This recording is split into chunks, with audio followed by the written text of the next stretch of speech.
Did you know that depression affects nearly 1 in 10 teenagers today?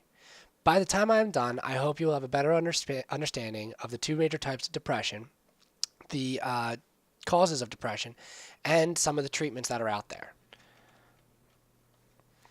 Like I said, there are two major types of depression. There is major depression and dysthymia. They also have several causes in teens, both internal and external. Internal, such as hormones, chemical imbalances, or thought processes, and external, as in family, peers, or the media. I will also explain the characteristics of a depressed teen and the various treatments that are out there to help them. Really, the only major difference between major depression and dysthymia is the length of time that they are in a depressed state. Major depression is a long period of time, whereas dysthymia is short bursts of depression. While they only have that one big difference, they have many, many similarities. For the most part, they are the exact same disease, just it depends on if it's a long period of time or if it's simply uh, maybe a week, a day, couple hours. Um, some of the symptoms include feelings of sadness, loneliness, worthlessness, helplessness, and excessive guilt. All of those negative feelings can really contribute rather to the depressive state. They also have a tendency of pushing away those that are closest to them, which is essentially a subtle cry for help. They will turn to drugs and alcohol for a sort of escape from that state of sadness that they're in. They have a destructive nature. So if you've ever seen somebody that has scars on their arms, on their chest or back, or on their legs, normally that is a sign that they are depressed.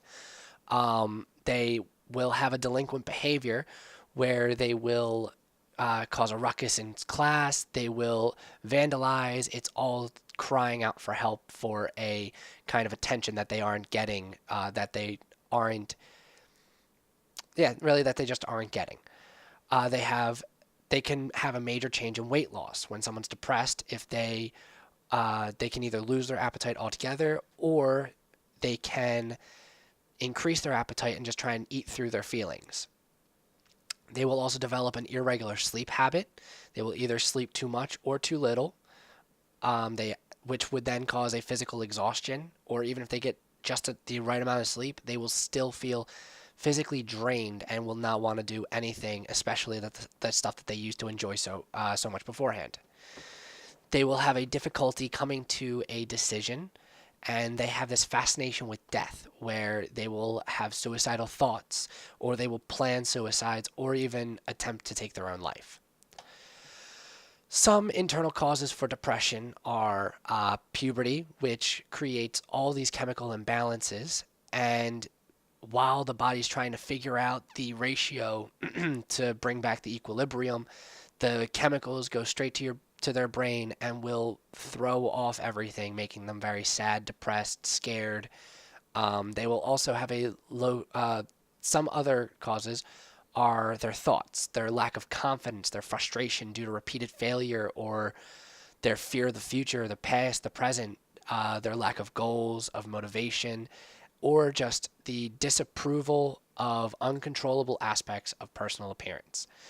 Basically, what I'm saying is if they don't like how they look, how they feel, or the fact that they are, or in their eyes they're not going anywhere, they will most likely have a strong sense of depression, a strong sense of loneliness, of misunderstanding, and all stuff like that.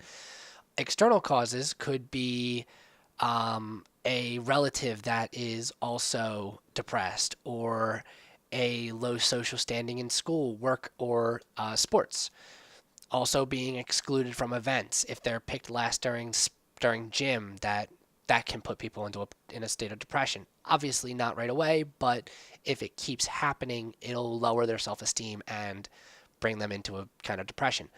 Or they could also go through a physical, mental, or emotional abuse from peers, relatives, parents, aunts, uncles, brothers, sisters. Anyone that can influence them on a personal level has a lot of power in that respect. Stressful life events such as a parent's divorce or getting kicked out of school, really just about anything can cause that kind of stress to bring them to a state of depression. Also, an external cause is various media outlets such as movies, television shows, um, anything that really portrays guys and girls in a ideal situation where the girl has certain curves and a skinny waist and so much makeup, and a guy will have a six pack and huge muscles, and it puts so much strain on what the teenager feels is their goal in their own appearance. Some characteristics of a depressed teen is introverted, antisocial, long, baggy, and dark clothing. They basically are just trying to hide away in the shadows and more or less disappear. By feeling that disappearance, they can affirm that they are in fact alone. They are submissive. They get mediocre or poor grades. You can also find them crying. They have a sense of paranoia where somebody's out to get them, or everyone's against them.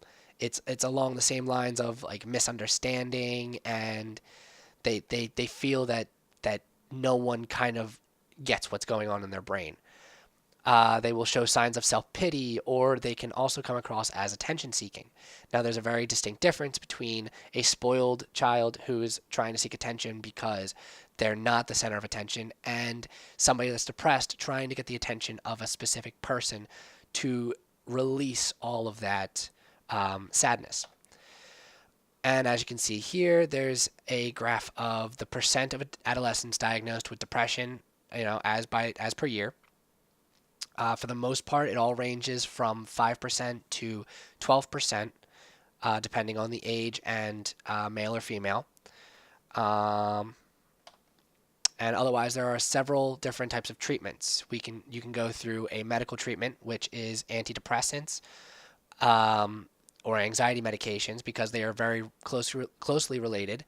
There's monoamine, oxidase inhibitors, tricyclic antidepressants, or selective serotonin reuptake inhibitors. Basically, a lot of things that will increase or decrease serotonin and norepinephrine that goes to your brain. They are the basic causes of depression in teens, especially through puberty. You can also have a psychiatrist try and help them try and figure out the root of their depression. The psychiatrist will help release help give them a release for all that emotion that they've got going on. And it's a safe place for them to talk about feelings, desires, fears, all things that can put a lot of stress on them and weigh down their emotions. However, if they're going to go to a psychiatrist, they have to want to go to the psychiatrist. It's just the same as an addict that wants to get clean or an alcoholic that wants to stay sober. Everybody, they have to want what they're trying to get. They want to be fixed. Or anybody can really help a depressed person if they're willing to take the time. You need to take an interest in that person's day-to-day life, their grades, their schooling. Or you can ask about their feelings, learn about their likes or dislikes. Spending time with them by just playing various video games, board games, anything to give them the attention to show them that they are not alone. Um, and yeah, depression is a very, very serious problem in teens. Like I said, it affects 1 in 10. Hopefully now you know what causes depression, how it's possible to battle against it, and how to kind of prevent people from being depressed. Thank you.